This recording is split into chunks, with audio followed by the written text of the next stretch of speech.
ജീവമൊഴി കാൽവരിനാഥന്റെ സ്നേഹമൊഴി തിരുനിറത്താൽ ജീവനേകും യേശുനാഥന്റെ ജീവമൊഴി ജീവധാര ജീവധാര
മനോഹരഹർമ്മ്യം മുത്തുകളാൽ നിർമ്മിതമാം 12 ഗോപുരം മുത്തുകളാൽ നിർമ്മിതമാം 12 ഗോപുരം കണ്ടാനന്ദിച്ചിടാം നിത്യമായി വാണിടാം കണ്ടാനന്ദിച്ചിടാം നിത്യമായി വാണിടാം എന്നാത്മാവ് വാഞ്ചിക്കുന്നേ ഞാൻ എന്നു ചേരുമോ എന്നാത്മാവ് വാഞ്ചിക്കുന്നേ ഞാൻ എന്നു ചേരുമോ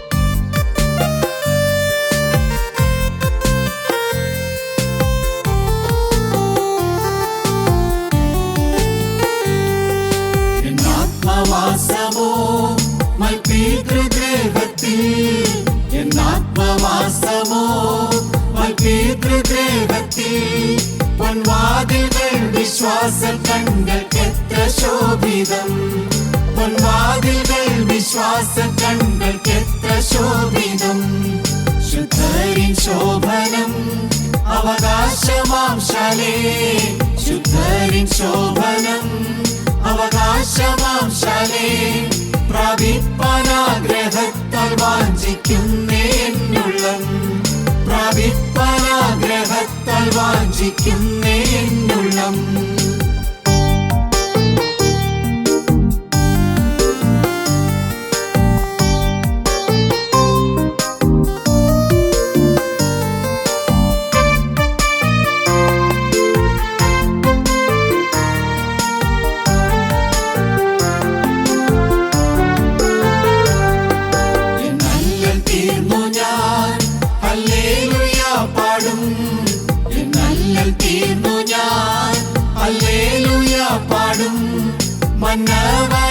മന്നവനാമേശുവിനോടു കൂടെ വാണിടും മന്നവനാമേശുവിനോടു കൂടെ വാണിടും ഉയർപ്പിൻ ജീവനാൽ നിത്യജീവൻ നൽകും ഉയർപ്പിൻ ജീവനാൽ നിത്യജീവൻ നൽകും കർത്താവിനോടു കൂടെയും നിത്യവാസമാമേ കർത്താവിനോടു കൂടെയും നിത്യവാസമാമേ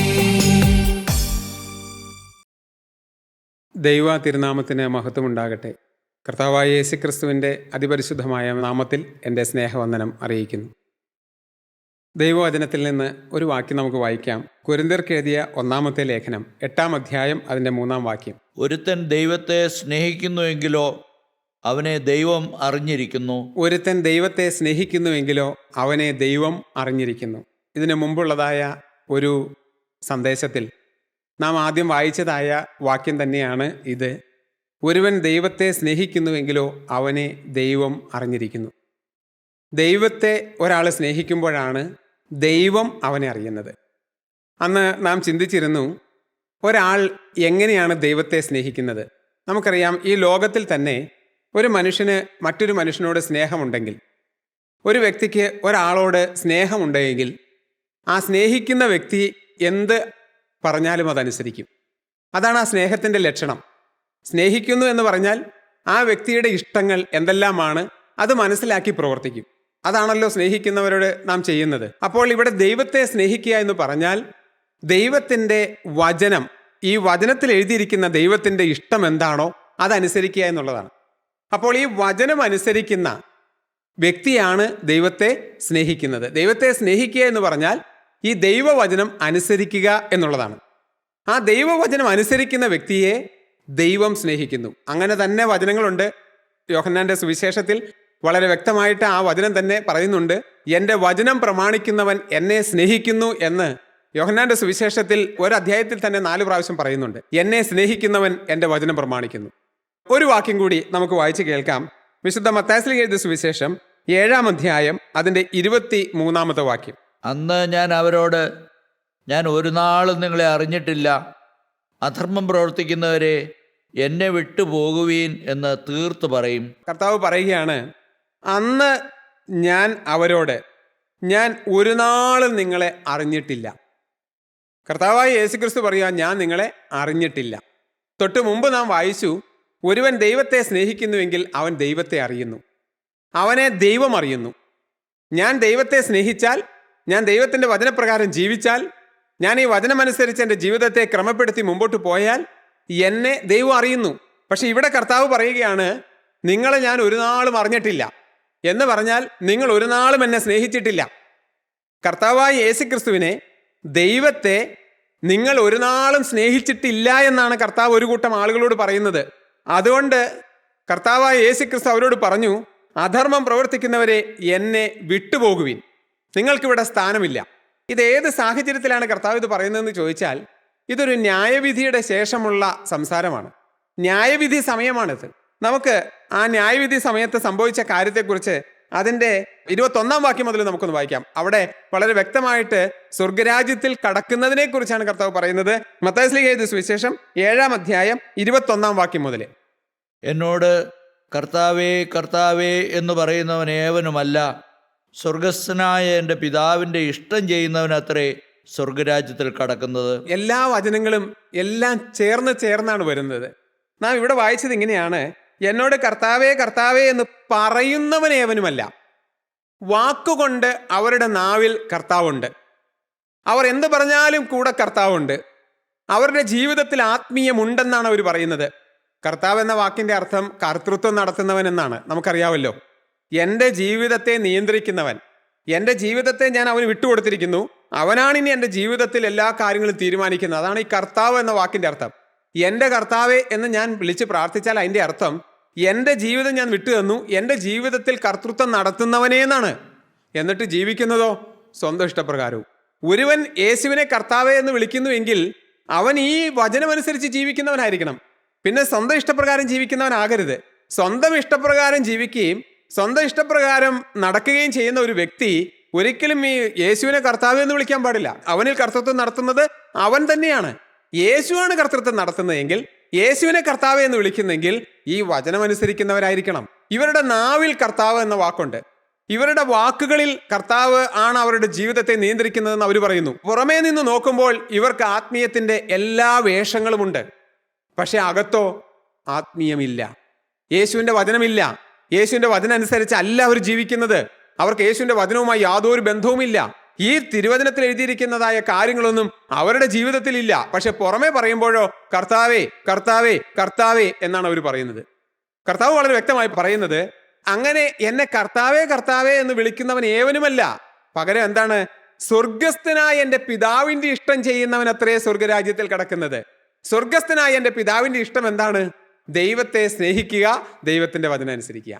ദൈവത്തെ സ്നേഹിച്ച് ദൈവത്തിന്റെ വചനമനുസരിച്ച് ജീവിക്കുന്നവരാണ് പിതാവിന്റെ ഇഷ്ടം ചെയ്യുന്നവർ. അവരാണ് സ്വർഗരാജ്യത്തിൽ കടക്കുന്നത്.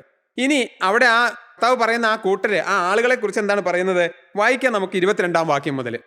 കർത്താവേ കർത്താവേ, നിന്റെ നാമത്തിൽ ഞങ്ങൾ പ്രവചിക്കുകയും നിന്റെ നാമത്തിൽ ഭൂതങ്ങളെ പുറത്താക്കുകയും നിന്റെ നാമത്തിൽ വളരെ വീരപ്രവൃത്തികൾ പ്രവർത്തിക്കുകയും ചെയ്തില്ലയോ എന്ന് പലരും ആ നാളിൽ എന്നോട് പറയും. അവർ നരകത്തിലേക്ക് തള്ളപ്പെട്ടപ്പോൾ, അവർ നിത്യജീവനിൽ നിന്ന് പുറത്താക്കപ്പെട്ടപ്പോൾ അവർ കർത്താവിനോട് പറയുകയാണ്, അവർ ആ നരകത്തിലേക്ക് പ്രവേശിക്കുന്നതിന് മുമ്പ് അവർ കർത്താവിനോട് പറയാണ്, കർത്താവേ ഇത് അനീതിയാണ്, ഇത് അനീതിയാണ്, നീ ചെയ്യുന്നത് ന്യായമല്ല, നീ കർത്താവായിട്ട് നീ ദൈവമായിട്ട് ഇത് ചെയ്യുന്നത് ന്യായമല്ല എന്നാണ് പറയുന്നത്. അവർ പറയുന്ന ക്ലെയിംസ് എന്താണ്? ഞങ്ങളെ ഈ നരകത്തിലേക്ക് വിടാൻ തക്കോണമൊന്നും അല്ല ഞങ്ങൾ ഈ ഭൂമിയിൽ ജീവിച്ചിരുന്നപ്പോൾ ജീവിച്ച രീതി. ഞങ്ങൾ ഈ ഭൂമിയിൽ ജീവിച്ചിരുന്നപ്പോൾ ഞങ്ങൾ മരിച്ച് ഇവിടെ കടന്നു വന്നു, ഇപ്പോൾ ന്യായവിധിക്ക് യോഗ്യരായി. ഈ ന്യായവിധി കഴിയുമ്പോൾ നരകത്തിലേക്ക് തള്ളപ്പെടാൻ തക്കോണമൊന്നും അല്ല ഞങ്ങൾ ഭൂമിയിൽ ജീവിച്ചത്. ഞങ്ങൾ ജീവിച്ചിരുന്ന സമയത്ത് എന്തൊക്കെ ചെയ്തു എന്ന് നീ അറിഞ്ഞിട്ടുണ്ടോ? നീ കണ്ടിട്ടുണ്ടോ? ഞങ്ങൾ എന്തൊക്കെയാ ചെയ്തത്?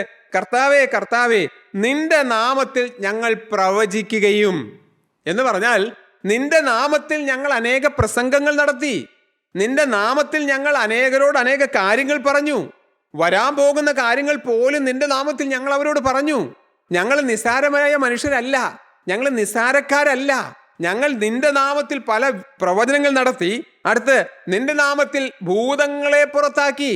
ഞങ്ങളൊരു ഭവനത്തിൽ പ്രാർത്ഥിക്കാൻ കടന്നു ചെന്നാൽ ആ ഭവനത്തിൽ ഏതെങ്കിലും ഒരു വ്യക്തിക്ക് ഒരു ഭൂതബാധയുണ്ടെങ്കിൽ, ഒരു ഭൂതം ബാധിച്ച് രോഗമുണ്ടെങ്കിൽ, ഏതെങ്കിലും തരത്തിലുള്ളതായ ഒരു ഭ്രാന്തിന്റെയോ അല്ല മറ്റെന്തെങ്കിലും ഒരു അവസ്ഥ അവർക്കുണ്ടെങ്കിൽ ഞങ്ങൾ അവർക്ക് വേണ്ടി നിന്റെ നാമത്തിൽ പ്രാർത്ഥിക്കും.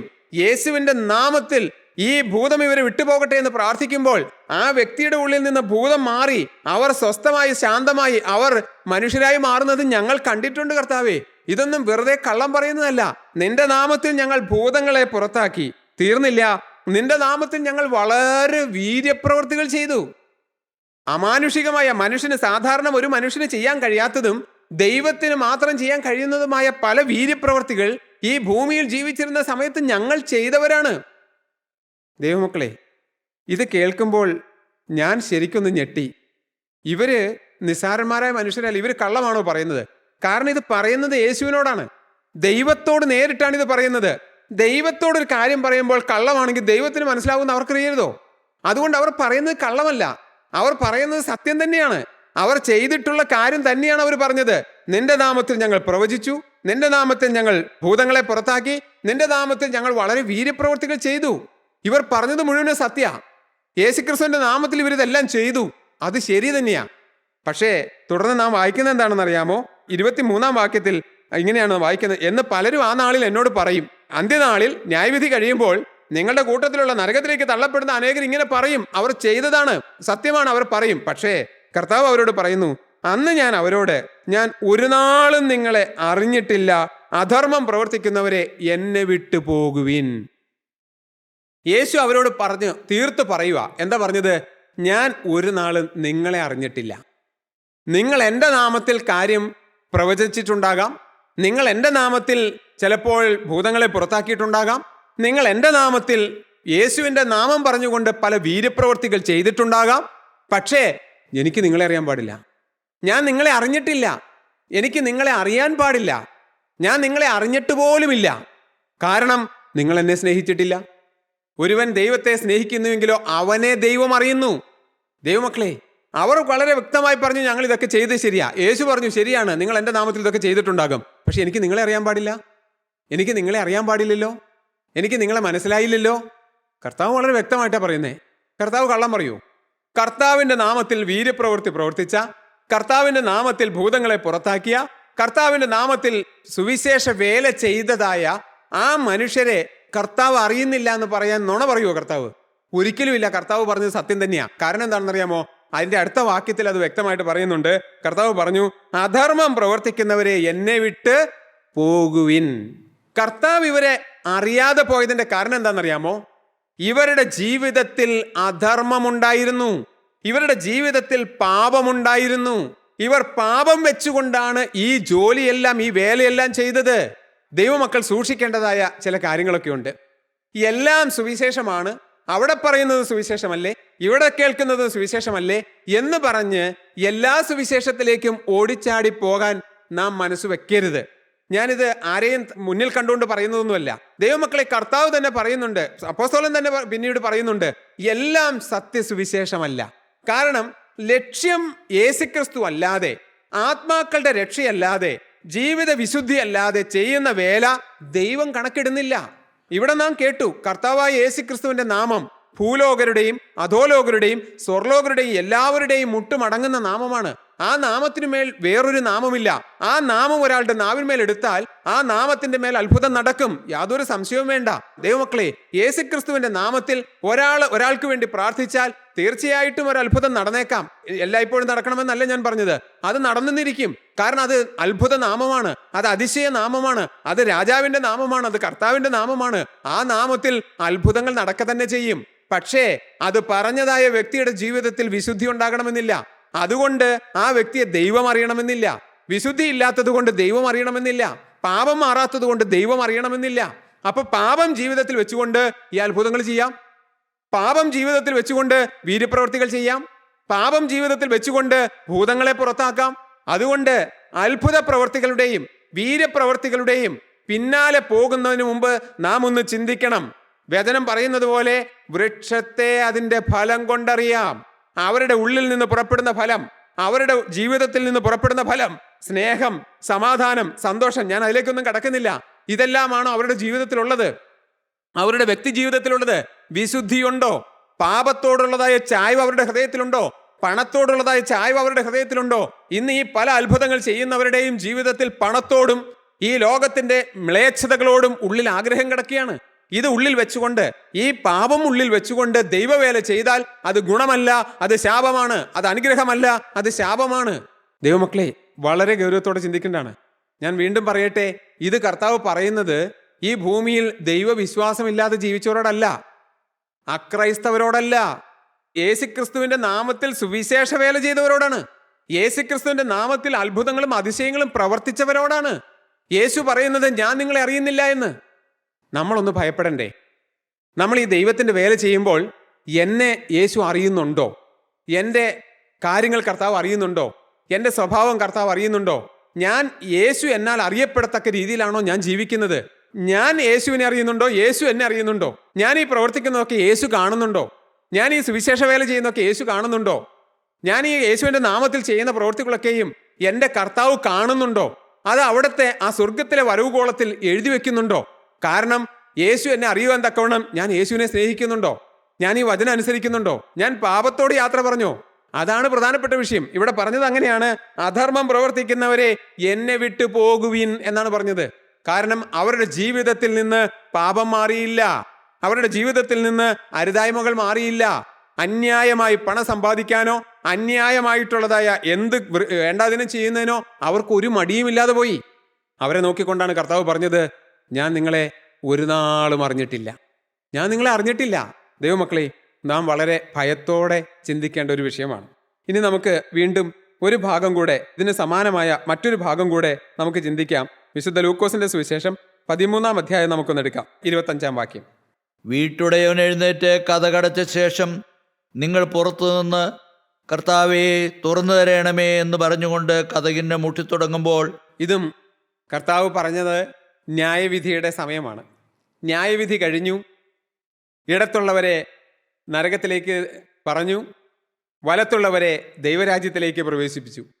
അപ്പോൾ ആ ഇടത്തുള്ളവർ പറയുന്നതായ ചില ക്ലെയിംസ് ആണ്, ചില അവർ ചെയ്തു എന്ന് പറയുന്ന ചില അവകാശവാദങ്ങളാണ് ഇനി നമ്മൾ കേൾക്കാൻ പോകുന്നത്. അങ്ങനെ വാതിലടച്ചു, സ്വർഗരാജ്യത്തിലേക്ക് കടക്കേണ്ടവരുടെ സ്വർഗരാജ്യത്തിൽ പ്രവേശിപ്പിച്ചു, സ്വർഗത്തിൻ്റെ വാതിലടച്ചു. നരകത്തിലേക്ക് പ്രവേശിക്കേണ്ടവർ നരകത്തിലേക്ക് പോയി.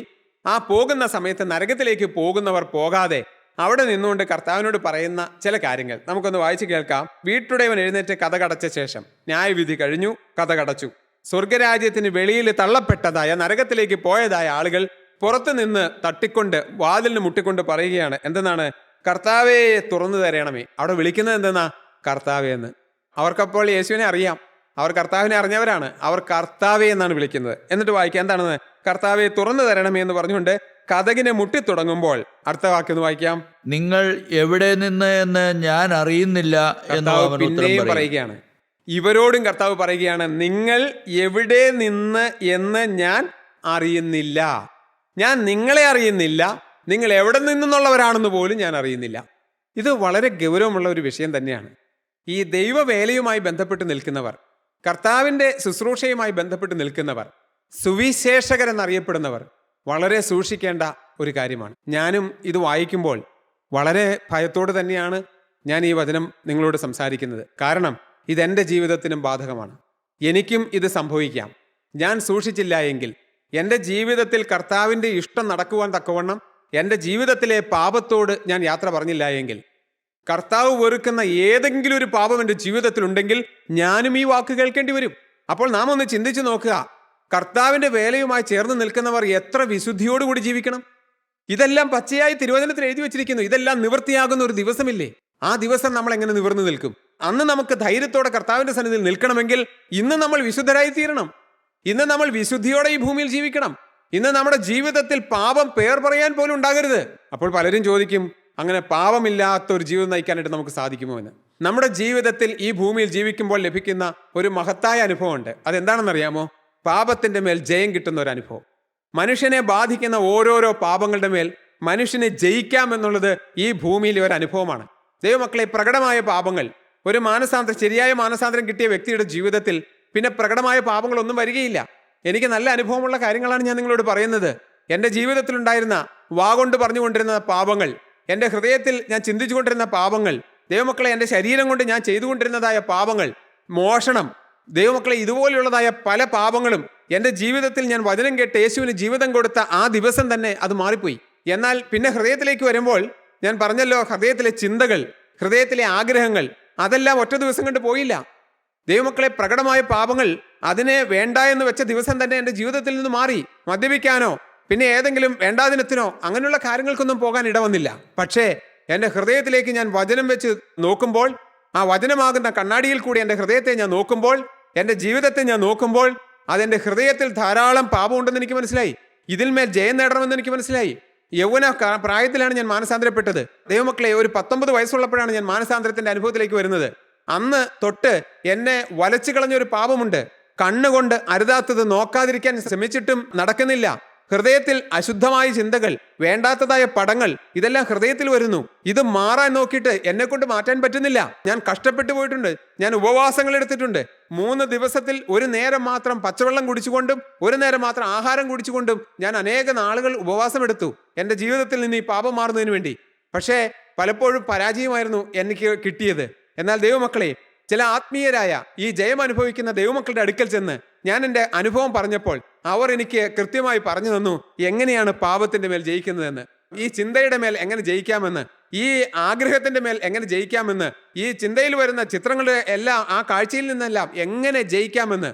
ദൈവമക്കളെ, അപ്രകാരം ഞാൻ യേശുവിനെ സ്നേഹിക്കാൻ തുടങ്ങിയപ്പോൾ, ഈ വചനം എൻ്റെ പ്രമോദമായപ്പോൾ, ഇത് വിട്ട് ഞാൻ പുറകോട്ടില്ല എന്നൊരു തീരുമാനമെടുത്തപ്പോൾ, എൻ്റെ ഹൃദയത്തിൽ അരുതാത്ത ചിന്ത വരുവാൻ ഞാൻ സമ്മതിക്കില്ല എന്ന് പറഞ്ഞുകൊണ്ട് കർത്താവിൻ്റെ സന്നിധിയിൽ അതുപോലെ കരഞ്ഞ് കേണ് പ്രാർത്ഥിച്ചപ്പോൾ, ദൈവമക്കളെ, യേശുക്രിസ്തു എനിക്ക് ജയം സാധ്യമാക്കി തന്നു. നോട്ടത്തിൻ്റെ മേൽ ജയമുണ്ടെന്ന് ഇന്ന് ധൈര്യത്തോടെ എനിക്ക് പറയാം. അശുദ്ധമായ ചിന്തകളുടെ മേൽ ധൈര്യത്തോടെ എനിക്ക് പറയാം, ജയമുണ്ട്. യൗവനക്കാർക്ക് ജയമുണ്ട്. അത് ആൺകുട്ടിയായാലും പെൺകുട്ടിയായാലും അവർക്ക് ജയമുണ്ട്. ദൈവത്തിന് സ്തോത്രം. ഒരു അടുത്ത് ഏത് രീതിയിലുള്ള വസ്ത്രം ധരിച്ച വ്യക്തിയാണെങ്കിലും, ഏത് രീതിയിൽ ജീവിക്കുന്ന ഒരു വ്യക്തിയാണെങ്കിലും, എങ്ങനെ വരുന്ന വ്യക്തിയാണെങ്കിലും അവരുടെ മുമ്പിൽ യേശുക്രിസ്തുവിന്റെ സാക്ഷിയായിട്ട് നിൽക്കാൻ സാധിക്കുമെന്ന് യേശുക്രിസ്തു എനിക്ക് പഠിപ്പിച്ചു തന്നിട്ടുണ്ട്, എനിക്ക് അനുഭവമാക്കി തന്നിട്ടുണ്ട്. ദൈവമക്കളെ, അധർമ്മം വെച്ചുകൊണ്ട് ഏതു വേല ചെയ്തിട്ടും പ്രയോജനമില്ല. അവിടെ അവർ പറയുന്ന ചില ക്ലെയിംസ് ഉണ്ട്. എന്താണെന്ന് അറിയാമോ? നമുക്കൊന്ന് വായിച്ചു കേൾക്കാം. 26-ാമത്തെ വാക്യം. അന്നേരം നിങ്ങൾ, അതായത് ഞാൻ നിങ്ങളെ എവിടെ നിന്നുള്ളവർ എന്ന് പോലും അറിയുന്നില്ല എന്ന് കർത്താവ് പറഞ്ഞപ്പോൾ, പുറത്ത് നിൽക്കുന്നവർ പുറത്ത് നിന്നുകൊണ്ട് കർത്താവിനോട് പറയാ. എന്തെന്നാണ് പറയുന്നത്? നിന്റെ മുമ്പിൽ ഞങ്ങൾ തിന്നുകയും കുടിക്കുകയും നിന്റെ മുമ്പിൽ ഞങ്ങൾ തിന്നുകയും കുടിക്കുകയും ഞങ്ങളുടെ തെരുക്കളിൽ നീ പഠിപ്പിക്കുകയും ചെയ്തുവല്ലോ. ഞങ്ങളുടെ തെരുക്കളിൽ, ഞങ്ങളുടെ നാടിൽ, ഞങ്ങളുടെ വീടുകളിൽ നീ വന്ന് ഞങ്ങളെ പഠിപ്പിക്കുകയും ചെയ്തുവല്ലോ എന്ന് പറഞ്ഞു തുടങ്ങും. ആദ്യം നാം ഒരു കൂട്ടരെ കുറിച്ച് ചിന്തിച്ചു.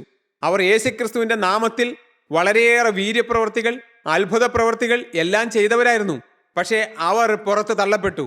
ഇവിടെ നാം പറയുന്നത്, ഇവർ യേശുവിനോട് പറയുകയാണ്, കർത്താവേ, നിന്റെ മുമ്പിൽ ഞങ്ങൾ തിന്നുകയും കുടിക്കുകയും. കർത്താവേ, ഇവർക്കറിയാം ഇവർ ജീവിച്ചിരുന്ന കാലത്തല്ല യേശുക്രിസ്തു ജീവിച്ചിരുന്നത്. അവർ ഈ നൂറ്റാണ്ടിലൊക്കെ ജീവിച്ചിരുന്നവരാണ്, അല്ല ഈ കഴിഞ്ഞ നൂറ്റാണ്ടുകളിൽ ജീവിച്ചിരുന്നവരാണ്. യേശു ആക്ഷരികമായിട്ട് ഇവിടെ ഇല്ല. അപ്പോൾ അവർ പറയുന്നുണ്ട്, നിന്റെ മുന്നിൽ ഞങ്ങൾ തിന്നുകയും കുടിക്കുകയും ചെയ്തല്ലോ. നിന്റെ ചെറിയ സഹോദരന്മാരിൽ, നിന്റെ എളിയ സഹോദരന്മാരോടുകൂടെ നിന്റെ നാമത്തെ പ്രകീർത്തിക്കുന്ന നിന്റെ വേലക്കാരായ ദൈവമക്കളെ ഞങ്ങൾ കരുതിയല്ലോ. അവരെ ഞങ്ങൾ ഭവനത്തിൽ കൂട്ടി കൊണ്ടുവന്ന് അവർക്ക് ഭക്ഷണം കൊടുത്തല്ലോ. അവർ സുവിശേഷ വേലയ്ക്ക് വന്നപ്പോൾ ഞങ്ങൾ അവരെ സഹായിച്ചല്ലോ. ഞങ്ങൾ അവരോടൊപ്പം ഇരുന്ന് ഭക്ഷണം കഴിച്ചു. അത് നിന്നോടൊപ്പം ഇരുന്ന് കഴിക്കുന്നതിന് തുല്യമല്ലേ കർത്താവേ? അങ്ങനെ ഞങ്ങൾ നിന്റെ മക്കളോട് കൂടെ നിന്റെ മക്കളെ ഞങ്ങൾ സഹായിക്കുകയും നിന്റെ മക്കളെ ഞങ്ങൾ വേലയിൽ താങ്ങുകയും അവരോടൊപ്പം ഞങ്ങൾ ഇരുന്ന് ഭക്ഷണം കഴിക്കുകയൊക്കെ ചെയ്തതല്ലേ കർത്താവേ? ഞങ്ങളുടെ തെരുക്കളിൽ നീ പഠിപ്പിക്കുകയും ചെയ്തുവല്ലോ. ഞങ്ങളുടെ നാട്ടിൽ സുവിശേഷ വേല വരുന്നതിന് വേണ്ടി, അത് പ്രസംഗിപ്പിക്കുന്നതിന് വേണ്ടി, ദൈവമക്കളെ വിളിച്ച് പ്രസംഗിപ്പിക്കുന്നതിന് വേണ്ടി, ദൈവ രാജ്യം വ്യാപ്തമാകുന്നതിന് വേണ്ടി, കർത്താവെ ഈ സുവിശേഷം പരക്കുന്നതിന് വേണ്ടി അനേക സ്ഥലങ്ങളിൽ ഞങ്ങൾ ഓടി നടന്ന് കൺവെൻഷനുകൾ നടത്തിയതല്ലേ? ഞങ്ങൾ അനേക യോഗങ്ങൾ ക്രമപ്പെടുത്തിയതല്ലേ? ഞങ്ങളുടെ വീടുകൾ സുവിശേഷത്തിന് വേണ്ടി വിട്ടുതന്നതല്ലേ? ഞങ്ങളുടെ നാട്ടിൽ ഞങ്ങൾ അനേക സ്ഥലങ്ങളിൽ സുവിശേഷ വേല ചെയ്തവരല്ലേ? അവിടെ ഞങ്ങൾ പ്രസംഗിക്കാനായി ദൈവമക്കളെ വിളിച്ച് പ്രസംഗം നടത്തിയതല്ലേ? ഇങ്ങനെ എന്തെല്ലാം ക്ലെയിംസ് ആണ് അവർ പറയുന്നത്. പക്ഷേ ആ കർത്താവ് പറയുന്ന ഒരു വാക്കുണ്ട്. എന്താണ്? 27-ാമത്തെ വാക്യം. അവനോ, നിങ്ങൾ എവിടെ നിന്ന് എന്ന് ഞാൻ അറിയുന്നില്ല എന്ന്. നിങ്ങളെ ഞാൻ അറിയുന്നില്ല എന്ന് മാത്രമല്ല, നിങ്ങൾ എവിടെ നിന്നുള്ളവരാണെന്ന് പോലും ഞാൻ അറിയുന്നില്ല. അടുത്ത വാക്യം. ഞാൻ നിങ്ങളോട് പറയുന്നു, അനീതി പ്രവർത്തിക്കുന്ന ഏവരുമായുള്ളവരെ എന്നെ വിട്ടുപോകുവീൻ എന്ന് പറയും. ആദ്യം നാം ചിന്തിച്ചവരെ കുറിച്ച് പറഞ്ഞത് അധർമ്മം പ്രവർത്തിക്കുന്നവരെ എന്നെ വിട്ടുപോകുവിൻ. ഇപ്പോൾ നാം വായിക്കുന്നത് അനീതി പ്രവർത്തിക്കുന്ന ഏവരുമായുള്ളവരെ. ഈ വാതിലിന് പുറത്താക്കപ്പെട്ട നിങ്ങളെല്ലാവരും അനീതി പ്രവർത്തിച്ച് നടന്നവരാണ്. അപ്പൊ അവർ ചെയ്ത പ്രവൃത്തി എന്താ? അനീതി. അവർ സുവിശേഷ വേലയെ സഹായിച്ചവരല്ലേ? അവർ ദൈവമക്കളെ കൈക്കൊണ്ടവരല്ലേ? അവർ സുവിശേഷത്തിന് വേണ്ടി ഓടിയവരല്ലേ? പക്ഷെ അവരെക്കുറിച്ച് കർത്താവ് പറയുന്നത് അനീതി പ്രവർത്തിക്കുന്നവരെ. ഈ സുവിശേഷ വേല ചെയ്യുന്നതിൻ്റെ ഒപ്പം തന്നെ അനീതിയും ജീവിതത്തിലുണ്ട്. നീതിയല്ലാത്ത കാര്യങ്ങൾ ജീവിതത്തിലുണ്ട്. ഹൃദയത്തിൽ പാപമുണ്ട്. പണം സമ്പാദിക്കണം, വേണ്ടാതിനം ചെയ്യണം, അശുദ്ധി ചെയ്യണം. ദൈവമക്കളെ പുറമേ കാണുമ്പോൾ വേല, അകത്ത് പാപം. പുറമേ വേല, അകത്ത് പാപം.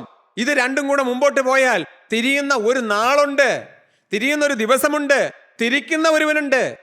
ഇത് രണ്ടും വെളിച്ചത്ത് കൊണ്ടുവരുന്ന ഒരുവന്റെ മുമ്പിൽ ഒരു ദിവസം പോയി നിൽക്കേണ്ടി വരും. യേശുക്രിസ്തുവിന്റെ സന്നിധിയിൽ ഒരു ദിവസം നിൽക്കേണ്ടി വരും. ആ ന്യായാധിപ സഭയുടെ മുമ്പിൽ നിൽക്കേണ്ടി വരും. അവിടെ കള്ളം പറയാൻ പറ്റത്തില്ല. ഈ ഭൂമിയിലുള്ള മനുഷ്യരുടെ മുമ്പിൽ പല കള്ളങ്ങളും പറഞ്ഞ് നമുക്ക് നിൽക്കാം. ദൈവമക്കളുടെ മുമ്പിൽ പല കള്ളങ്ങൾ പറഞ്ഞ് നമുക്ക് നിൽക്കാം. ശരിയായിരിക്കാം, പക്ഷേ തൽക്കാലം പിടിക്കപ്പെടുകയില്ലായിരിക്കാം. എന്നാൽ എല്ലാം വെളിപ്പെടുന്ന ഒരു ദിവസമുണ്ട്. എല്ലാം വെളിച്ചത്താകുന്ന ഒരു ദിവസമുണ്ട്. എല്ലാം തുറന്ന പുസ്തകം പോലെ കാണുന്ന ഒരു ദിവസമുണ്ട്. നമ്മുടെ കൺമുമ്പിൽ നമ്മൾ ചെയ്തത്, സുവിശേഷ വേല ചെയ്തുകൊണ്ടിരുന്നപ്പോൾ നമ്മുടെ ജീവിതത്തിൽ വന്ന പാപങ്ങൾ, അത് വെളിച്ചത്ത് വരുന്ന ഒരു ദിവസമുണ്ട് എന്ന് കർത്താവ് വളരെ വ്യക്തമായി പറയുന്നു. നിങ്ങൾക്ക് എന്ത് തോന്നുന്നു? ഞാൻ പറഞ്ഞല്ലേ, ഞാൻ വളരെ ഭയത്തോടെ നിൽക്കുന്നു. കാരണം ഇതെല്ലാം വരുമ്പോൾ, ഇതെല്ലാം വായിക്കുമ്പോൾ സുവിശേഷ വേല ചെയ്യാൻ തന്നെ ഭയം തോന്നുന്നു. ദൈവമക്കളെ, എന്നാൽ ആ ഭയത്തിൻ്റെ ആവശ്യമുണ്ടോ? ഒരാവശ്യമില്ലാന്ന് എനിക്കറിയാം. കാരണം ഇനി പാപം ചെയ്യാൻ എനിക്ക് ഉദ്ദേശമില്ല. എൻ്റെ ജീവിതത്തിൽ എനിക്ക് പാപം ചെയ്യാൻ, അനീതി ചെയ്യാൻ ഉദ്ദേശമില്ലെങ്കിൽ പിന്നെ ഞാൻ എന്തിനു ഭയപ്പെടണം? ദൈവമക്കളെ, അങ്ങനെ ആ പാപത്തോട് യാത്ര പറഞ്ഞാൽ മാത്രമേ ഈ ദൈവരാജ്യത്തിൽ നമുക്ക് പ്രവേശിക്കാനായിട്ട് സാധിക്കുകയുള്ളൂ. ഞാൻ നിങ്ങളോട് ചോദിച്ചോട്ടെ, ജീവിതത്തിൽ ഏതെങ്കിലും പാപം വെച്ചുകൊണ്ട്, ജീവിതത്തിൽ അറിഞ്ഞുകൊണ്ട് ഏതെങ്കിലും പാപം വെച്ചുകൊണ്ട് ദൈവവേലയ്ക്ക് നടക്കുന്നവരാരെങ്കിലും ഉണ്ടോ?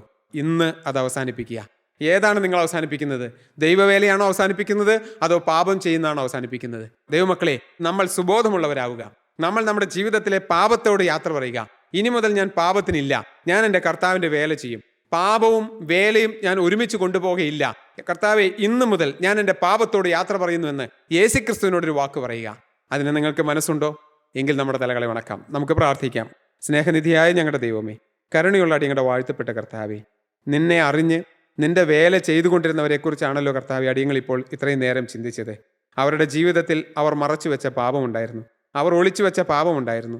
അവരുടെ കൂടെ നടന്ന ദൈവമക്കളോ അവരുടെ കൂടെ നടന്ന സുവിശേഷകരോ അറിയാതെ അവരുടെ ജീവിതത്തിൽ അവർ മറച്ചു പിടിച്ച പാപമുണ്ടായിരുന്നു കർത്താവെ. എന്നാൽ അതൊരു ദിവസം വെളിപ്പെട്ടു. ആ ന്യായവിധി ദിവസം വെളിപ്പെട്ടു. അവർ പുറത്തേക്ക് തള്ളപ്പെട്ടപ്പോൾ കർത്താവായ യേശുവെ അവിടുന്ന് പറഞ്ഞു, ഞാൻ നിങ്ങളെ ഒരു നാളും അറിയുന്നില്ല. നിങ്ങൾ എവിടെ നിന്നുള്ളവർ എന്ന് ഞാൻ അറിയുന്നില്ല. അനീതി പ്രവർത്തിക്കുന്ന ഏവരുമായുള്ളവരെ എന്നെ വിട്ട് പോകുവിൻ. കർത്താവെ, ഈ കഠോര ശബ്ദം ഞങ്ങൾ കേൾക്കുവാൻ ഇടവരരുതേ. ഇന്ന് ഞങ്ങളുടെ ജീവിതത്തിലെ പാപത്തോട്, ഞങ്ങളുടെ ഹൃദയത്തിൽ ഞങ്ങൾക്കുള്ളതായ, ഞങ്ങളുടെ തലച്ചോറിൽ വരുന്നതായ, ഞങ്ങളുടെ ജീവിതത്തിലുള്ളതായ എല്ലാവിധ പാപങ്ങളോടും കർത്താവെ ഇന്ന് ഞങ്ങൾ യാത്ര പറയുന്നു. ഇന്നു മുതൽ ഒരു വിശുദ്ധരായി, കർത്താവെ വിശുദ്ധനായി, വിശുദ്ധമതിയായി കർത്താവിൻ്റെ വേലയ്ക്കായി ഞങ്ങളെ തന്നെ സമർപ്പിക്കുന്നു. കർത്താവെ, ഞങ്ങൾ പാപത്തോട് യാത്ര പറയുന്നു. ഞങ്ങളുടെ പാപങ്ങൾക്ക് വേണ്ടി കാൽവരി കുരിശിന്മേൽ മരിച്ച് അവസാനത്തുള്ള രക്തം വരെയും ഒഴുക്കി തന്ന് ഞങ്ങളുടെ പാപത്തിന്മേൽ ഞങ്ങൾക്ക് ജയം നേടിത്തന്ന ഞങ്ങളുടെ പ്രാണപ്രിയനായ യേശുവെ, ഇന്നു മുതൽ ഞങ്ങൾ നിന്റെ വക. കർത്താവെ, തീരുമാനമെടുത്ത ഓരോരുത്തരുടെയും പേര് ജീവന്റെ പുസ്തകത്തിൽ എഴുതണമേ. ജയജീവിതം നയിപ്പാൻ ഭാഗ്യം തരണമേ. വിശുദ്ധീകരണത്തിന് വേണ്ടിയുള്ളതായ വാഞ്ച ഞങ്ങളുടെ ഓരോരുത്തരുടെയും ഹൃദയത്തിൽ തരണമേ. നിത്യജീവന് വേണ്ടി ഞങ്ങളെ ഓരോരുത്തരെയും ഒരുക്കണമേ. യേശുക്രിസ്തുവിന്റെ പരിശുദ്ധമായ നാമത്തിൽ തന്നെ.